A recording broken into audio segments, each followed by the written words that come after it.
இன்னைக்கு ஆண்டவர் நமக்கு கொடுக்கிற ப்ராமிசஸ்லாம் நாட் ஃபார் சேஃப் கீப்பிங்.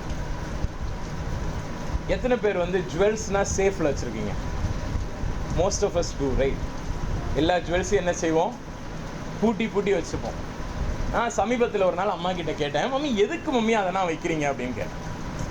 நியாயம் தானே, எதுக்கு வாங்குனீங்க? ஃபர்ஸ்ட்டு நம்ம எல்லாரும் ஜுவல்ஸ் எதுக்கு வாங்குறோம்? போடுறதுக்கு தானே வாங்கணும். அப்புறம் எதுக்கு உள்ள பூட்டி சேஃப்குள்ள வைக்கிறது? போட்டு தானே போலாம்ல. நம்ம இந்த பழக்கம் எப்படி எந்த அளவுக்கு மோசமாயிடுச்சுன்னா, நம்ம ப்ராமிசஸும் என்ன பண்றோம்? வாங்கி உள்ள வச்சுக்கிட்டே இருக்கிறோம். சேமிப்புன்றது நம்ம ரத்தத்திலே ஊறி போயிடுச்சு. கொஞ்சமாச்சு எடுத்து செலவு பண்ணணும். நம்ம செலவே பண்ணாம உள்ள வைக்கிறோம்னு சொல்லிட்டு எல்லாத்தையும் சேவ் பண்ணி இப்போ என்ன ஆயிடுச்சு தெரியுமா? நம்ம ப்ராமிசஸ் என்ன செய்யறோம்? ஆண்டவர் கொடுக்கிற வார்த்தைகளை என்ன செய்யறோம்?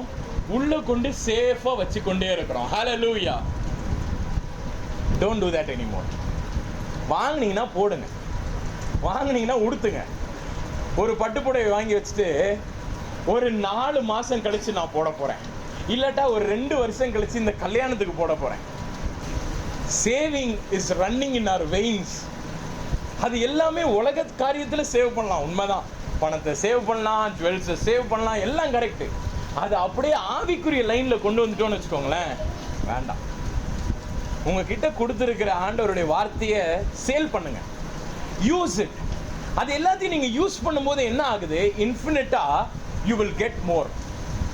ஒரு பாத்திரத்தில் தண்ணி ஃபுல்லாக ஆண்டவர் கொடுத்துட்டாரு.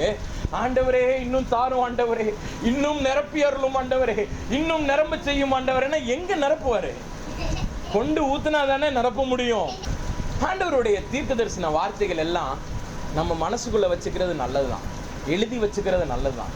ஆனால் அதை கொண்டு என்ன செய்யணும்? ஆத்துமாக்களை நம்ம ஆதாயம் செய்யணும்.